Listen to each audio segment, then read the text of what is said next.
Thanks for listening. Now we have the opportunity to reply to the questions that you posted in the chat.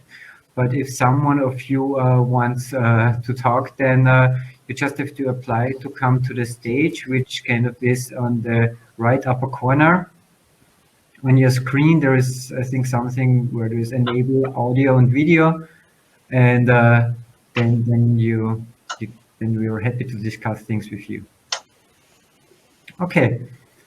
So there is a first question from Tanya Runge, where she says, cropland expansion, how is this in line with CAP rules?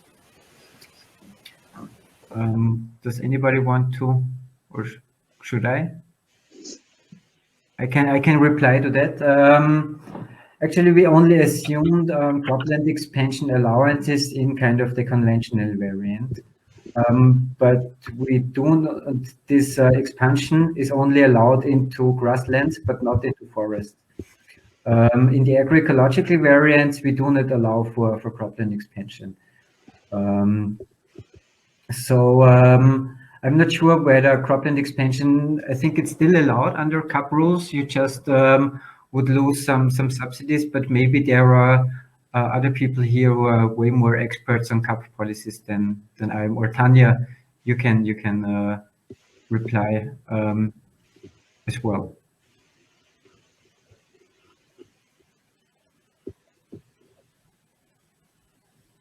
Or Adrian, Elin, do you want to add something here? Okay. Good. Well, none of the scenarios really take heed of the existing CAP rules or WTO rules. Would I be correct in saying that? Yes, that's a good addition. So we did not align the scenarios with CAP rules. We tried to pick up elements from agroecology, and we tried to frame the conventional variant as a continuation of business as usual, but we did not specifically consider CAP rules. That's a good addition. Thanks, Sean.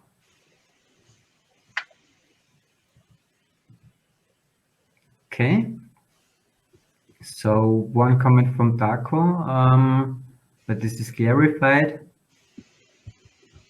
Thanks, David. We appreciate that you appreciate the work. It's nice to see.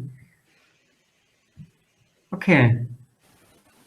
Any more comments? Anybody who wants to make a spoken statement here from the audience?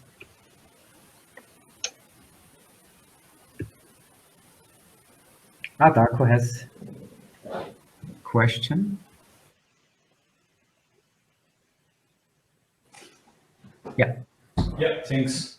It's a short question. In the scenarios where more labor would be required, again, it's already very complicated. We should make it even more complicated. But a legitimate question might be, where do we get that labor from? Because most European rural areas have been depopulated, and there is a shortage of labor in most of those areas. So if, assuming that we would need certain percentage of more labor in rural areas, where does it come from? Does it come from European urban areas, or do we consider immigrants, or how do we deal with that? Thanks. Yeah, that's definitely an important question, and the indicator itself doesn't answer it. It just states there will be more labor needed. It is also quite depending on how the systems are set up. Also, for example, in the livestock systems, how big the operations are and so on, how much labor we need more.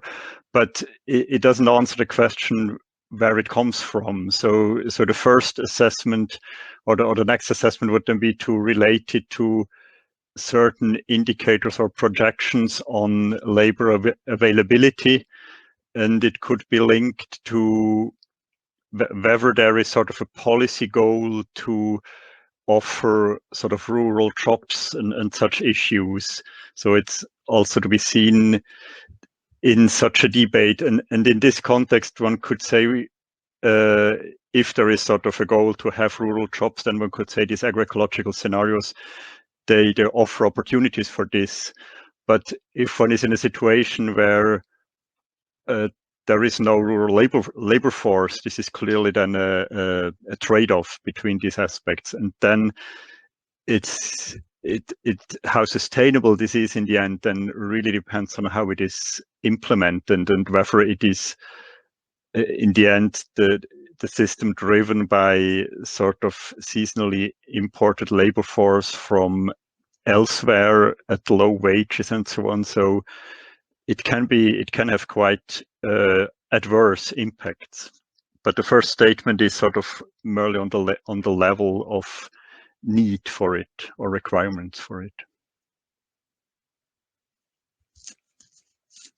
And I would like to add here, I mean, in the last decade, about 25% of small farms abandoned in the European Union, which is really a large number. So, I mean, this also documents that currently a lot of kind of small labor-intensive farms abandon their businesses. And we here show that with kind of an agro-ecological transformation, there will be more kind of opportunities again for jobs. But clearly this depends on what Adrian said, which kind of jobs these are. I mean, if it's seasonal worker picking organic strawberries, which you can consume in January, then it's probably not what is intended. So it very much depends on how this will play out, certainly. But that's a very important question, clearly.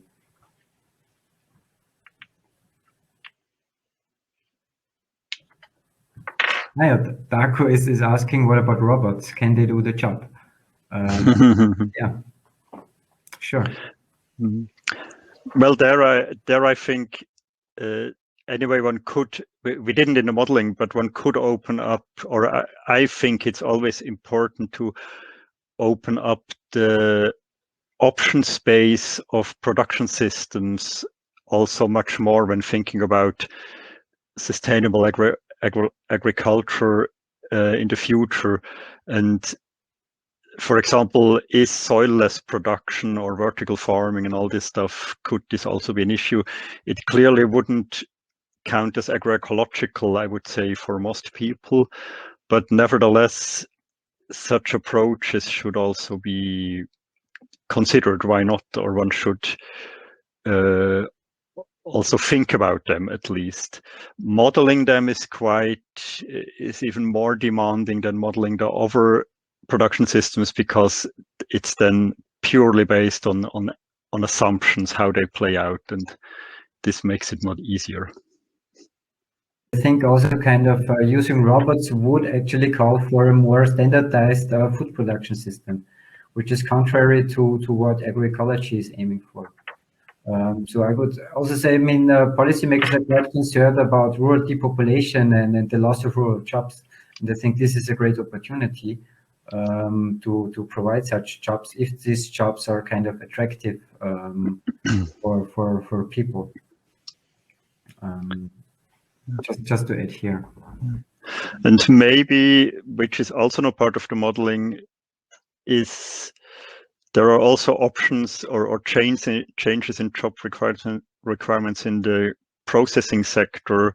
If we think about having like more heterogeneous production, which needs a more localized heterogeneous processing that may be less industrialized, which would better fit to an agro-ecological production system, which may come also with more jobs. But these are many. Here, really, the storytelling, as in the last comment of Darko, is important to sort of tell stories around these modeling results and the things that are also lacking in the modeling results. Yes, and there is another question from Tanya. The model results very well highlight the crucial role of the demand side for agro-ecological transitions. And I will underline that. So that kind of such a fundamental transformation as it is aimed in agroecology is only possible if the demand side is accounted for as well. Else you would produce a lot of kind of unintended shifts. And I also think that the transformation towards agroecology or agro-ecological food systems or agri-food systems is always kind of systemic and a whole perspective, not only kind of looking on cropland or not only looking on livestock, but kind of integrating the whole compartments of the agri-food system, which also includes the demand side clearly.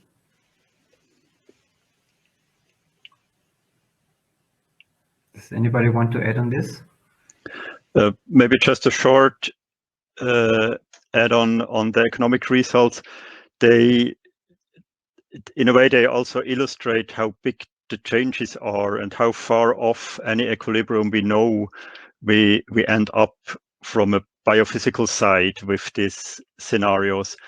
And instead of these taxes or subsidies, one could also think about having preference changes that bring people there somehow, to a little bit exaggerating maybe interpretation of these results, but they also help to indicate how big changes we need also from the consumption side in the end. Yeah, I'd agree with that interpretation. Yeah, I mean, the biophysical models basically use diet and other waste production side controls to get to where they want to go, and then the economic model is just purely using market-based policies, but it doesn't quite. And then it tells you something about prices as well. So. And I mean, about this demand side changes, I mean, in the recent years, there was like this strong growth in plant-based meat supplements. So kind of all these vegan meat things. And I mean, this is growing quite fastly. And what I see here in my personal environment, that people are kind of tasting it, and also people who are quite hooked towards meat. So there is kind of a change ongoing, I would say. But clearly, I mean, this is maybe not taking place in kind of the large majority of people, but it's growing here and there. And that also very well fits to agroecology, which is also something that kind of is growing here and there. And what we have shown in the assessment is, okay, what happens if agriculture is growing and is kind of grown up in the European Union? What happens then? But yeah. Okay. So I can't see any more questions. If there are no more kind of questions, comments, additions, then I would say thanks, Darko, again for the comment and for the positive feedback. Then I would close the session.